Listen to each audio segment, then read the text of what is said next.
Well, we have an amazing, anointed, and beautiful guest all the way from Mexico City, now New York City, and everything in between, Alma Rivera. Thank you so much.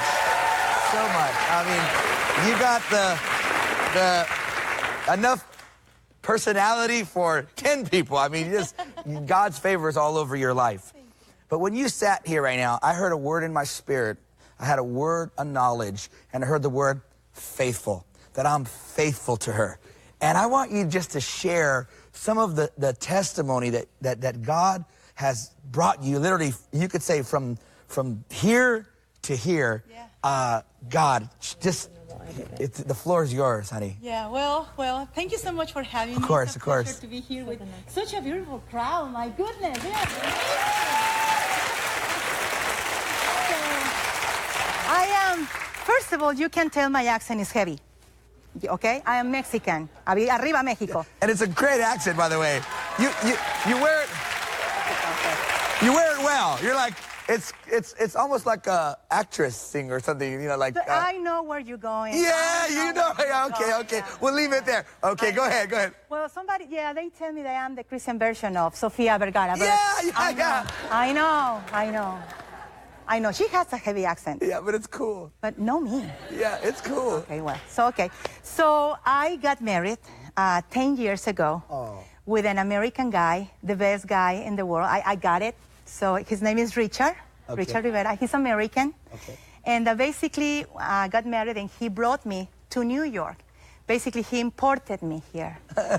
So, mucho dinero. Okay. Oh, yeah. So I arrived here, and you know what? The funny thing, I was thinking that I gonna just be a housewife. That's it. Because I was doing a lot of ministry in Mexico. I was traveling. In that time, I didn't have my album, the music. I was very faithful and loyal to my pastors in the house. Yes. And I was going. There's a principle there, though. It is a principle. When you're faithful with another man's vision, God will not be mocked. Yes. He rewards. Come on now. Yes. We're on that same line. Yeah, I love that. That's the seed right there. Yes. So that's the seed. So basically, I started ministry. You know, I graduated from Instituto Canción CC de Mac under Marcos Witt. Okay. So I studied there. Yeah, I love him. I know. I love him. I love Miriam and Marcos. So I finished there, and what I did, and I went into the mission school too. Okay. I went into the jungle. I started that way. Ministry, I started in the jungle. Wow. Right there with the indigenous. Wow. That's why faithfulness, which you said that word, God has been so faithful in my life. And basically, one day we went into the town. It's called Sirawen in Michoacán. Maybe people from Mexico, they know. Michoacán's famous. Michoacán is very famous. So we went into the town in Sirawen, and then they invited me to lead worship, you know, with my keyboard, my Casio, the small Casio, tin, tin, tin. I was trying to play right there. So, and then I was setting up everything. Ding, ding, ding, ding, like so I was setting everything, right? And then this girl, but before that, in the car, when we were heading the place, they were talking between each other and say, hey, yeah, we need to hide the Bibles. I said, hide the Bibles? Inside the clothes, because they told us that we heard if they find out that we are in the town, we're going to be burned alive. And I'm like, thank you so much for bringing me here. Whoa. Gracias. You know, I was very okay, I was praying right there. So we arrived, I was saying my Casio. They're going to burn you alive. Yes, they were saying that. Okay. So I brought my Casio with the sound, din, din, din, din, like we said before. So this girl, she came and she goes, we need to go. And I said, where? We need to go. So I was like, okay, yeah, we're going to unplug. Let me bring my Casio, you know, let me bring with me. So hold on. So she goes, no, now, nos tenemos que ir, pero ya. Pero ya. I know. I need to say it in Spanish because of the flavor, right? So, and I'm like, okay. So in Oversoen, I get out from the place, right? That was the first service ever that we're going to have in that house. Oh, wow. So I never saw too many people in my life, Pastor. Wow. Just waiting outside with the stones and sticks to literally to kill us. And then I look, And I saw everybody was screaming loud, and I'm like, God, I know that you are faithful, and you didn't bring me here to die. I am too young. I was in my 20s, like yesterday, right? In my 20s. Of course. So I was like, you brought me here, and I'm gonna leave this place alive. So we went out. Everybody was literally, they put the car like to block for the people to come. Yeah. One car, they put like the police, they put it there, right there. And the people, they were moving the car, but I don't know, now I know, was God. He didn't allow to the people to arrive and touch and kill us and do something to us. They were right there just moving the car, and I'm like, these guys, they can just jump into the car, go around, and just do whatever they want. But that never happened. It was like an angel of the Lord. Like an angel. I remember the people from the Egyptians, they were trying to kill the people of Israel. And God just stopped them right there. I was feeling the same way, exactly the same way. Or like when Jesus, remember he just walked through the crowd? Yeah. And the glory of God and the angel of the Lord protected him? Was like that. So I went into the car, right, inside the car. And then I know the driver, I think he was panicking because he couldn't start the car at all. Oh, no. And I'm like, okay, I was praying in tongues, and Spanish, and English, and tongues, and Chinese, I Swahili, was praying. Hebrew. Yes, and everything, right? So all of a sudden the car started, and then we flew. We flew? We got out of there, rápido. Yeah, nos fuimos, gracias. Nos fuimos. So you know how the enemy works, like, so you didn't die for Jesus, and you saying that you're going to die for Jesus, and condemnation and everything. So I was like kind of depressed, and then, you know, the girl who invited me, he called me, and she goes, we're going to go back.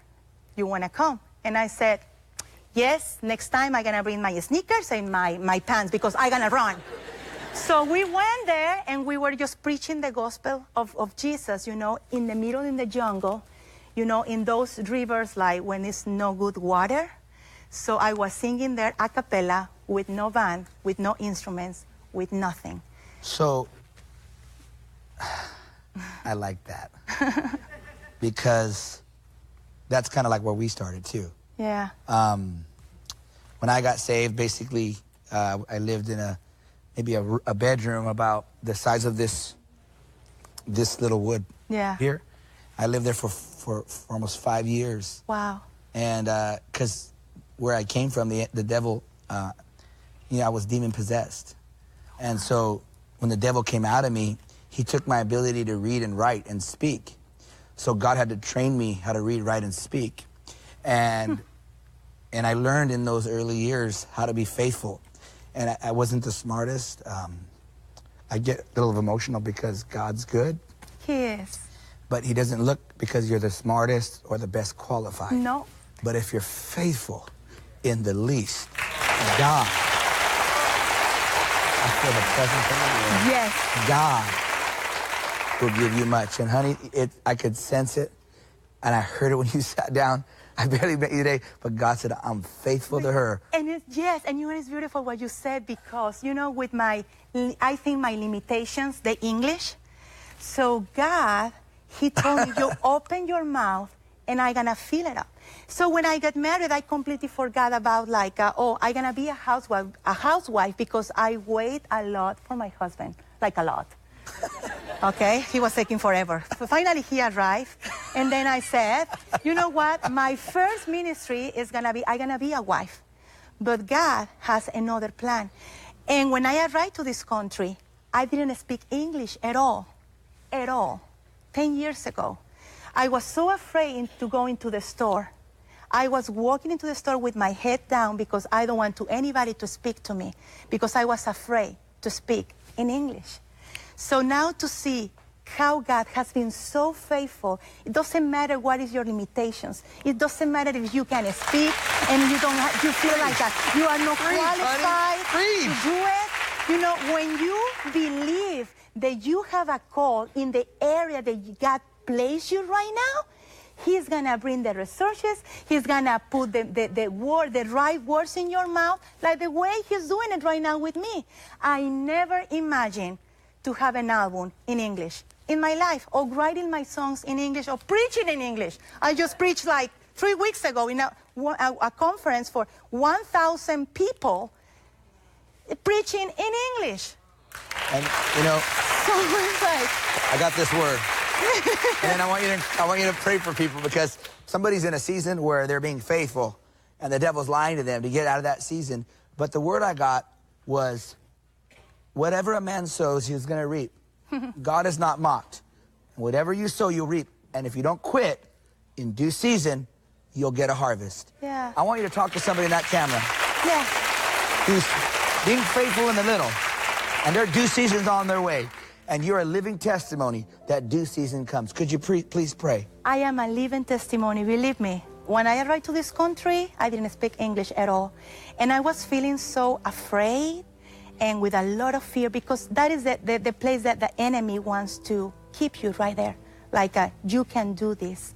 You are not qualified. You can move forward. Oh, that dream, oh, forget about it. That dream is too big for you.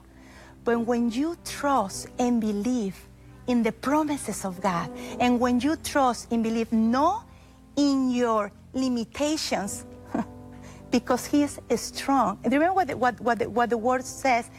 He gives you the strength in any weakness that you have. Beautiful, beautiful. So if you have any kind of weakness, God is your strength.